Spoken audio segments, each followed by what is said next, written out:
Hello everyone. I'm Robin, and last week I posted a very short video on ABV and proof. In case you missed it, ABV stands for alcohol by volume, and proof is just 2 times ABV. Now, a lot of you were curious about proof, right? Why does it exist if it's just 2 times the ABV?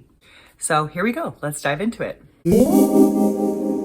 The development of the term proof in reference to alcohol concentration has a number of different stories, and not all of them are historically accurate. I've definitely told a lot more of the fun stories that go along with proof, but ultimately what it comes down to is taxes, and taxes are not that fun to talk about. So let's talk about those fun stories first.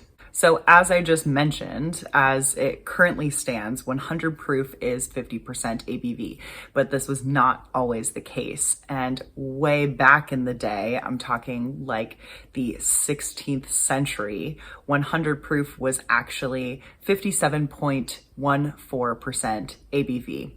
I've also seen 57.15, 57.06, 57.10. So I'm just gonna call it 57% to kind of cover my bases here. But anyways, 57% is a pretty random percentage for 100 proof. And this came about because back in the day, again, the 16th century, the British Royal Navy was given daily rations of booze. And I know this part of the story sounds made up, but I promise it's true. And up until July 31st of 1970, the Navy was actually given daily rations of booze. So yeah.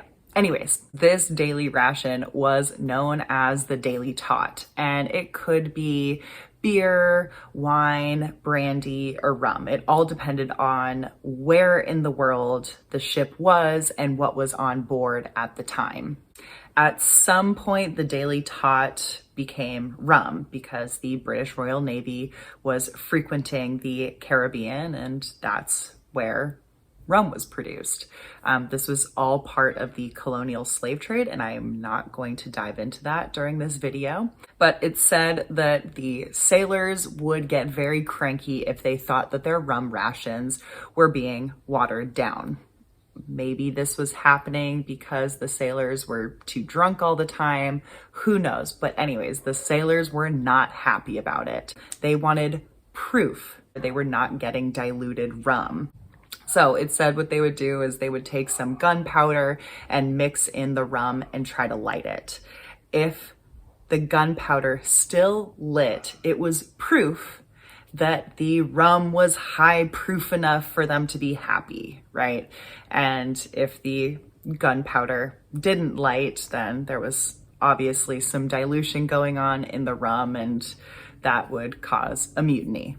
This is a pretty fun story, and there's another similar version that says that the sailors actually needed the rum to be at proof, just in case the rum on board somehow spilled onto the gunpowder and then they needed to, I don't know, light a cannon or something, right? They still needed to be able to use that gunpowder. So they would test the rum and the gunpowder mixture and make sure it would still ignite. Regardless of which story you prefer, the punchline at the end is this proof rum was actually at 57% ABV.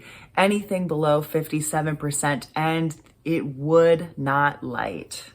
Now, there are a lot of factors that play into this that would actually determine whether or not the gunpowder actually lit, rather than just the ABV of the rum.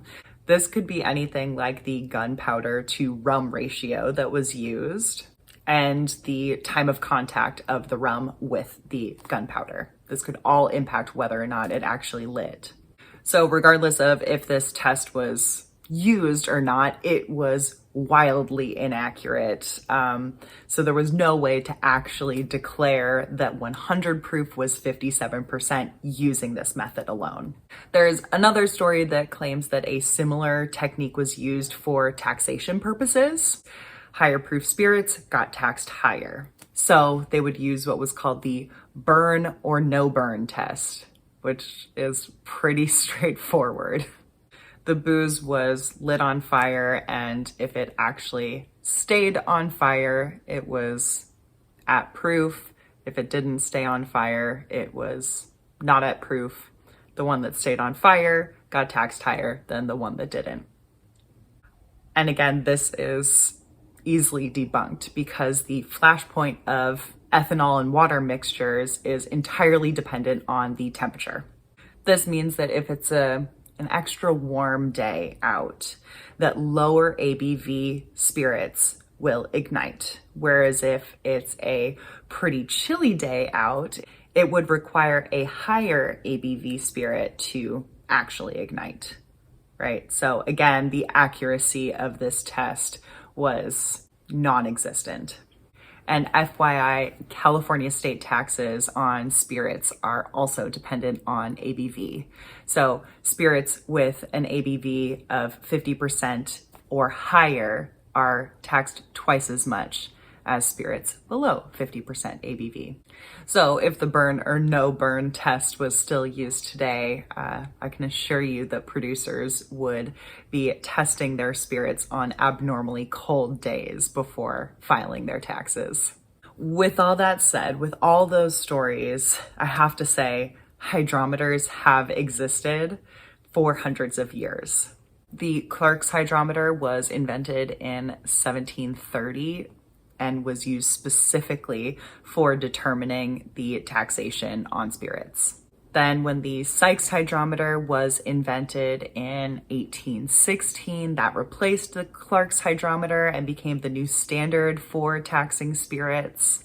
And with the Sykes hydrometer came the declaration by the British government that an at-proof spirit would have the density of 12/13 that of water at 51 degrees Fahrenheit, which just happened to equate to, as you might guess, 57% ABV. A few years later, the French were like, nah, that's the dumb way of doing it. And they came up with their own scale. Pure water was said to be 0 proof, and pure ethanol was said to be 100 proof. It's really straightforward. And this method was a little bit too logical for the Americans as they began taxing spirits a handful of years later. But the British scale was also way too complicated to use, so they decided to simplify it. And this is where the rule that proof is just 2 times the ABV comes from. In summary, 100 proof on the American scale would equal 50 proof on the French scale and 87.5 proof on the British scale. Nowadays, hydrometers that are used for measuring alcohol concentration have on them both a scale for ABV and a scale for proof, American proof, though. This is just like how rulers nowadays have both inches and centimeters. So producers can decide whether or not they want to record their measurements in ABV or in proof. It's whatever they're more comfortable with using. However, the state and federal government, at least in the US, still uses proof and proof gallons for taxation. And I'm not going to go into that today because I've definitely talked about taxes too many times for one video. If you enjoyed this video, make sure to give it a thumbs up and leave me a comment and subscribe to the channel. And before I go, I want to give a huge shout out to my Patreons. Thank you guys so much for supporting the channel and for being the start of a neat community over on Patreon. If you, the viewer, would also like to join us over on Patreon, I'll leave a link in the description below.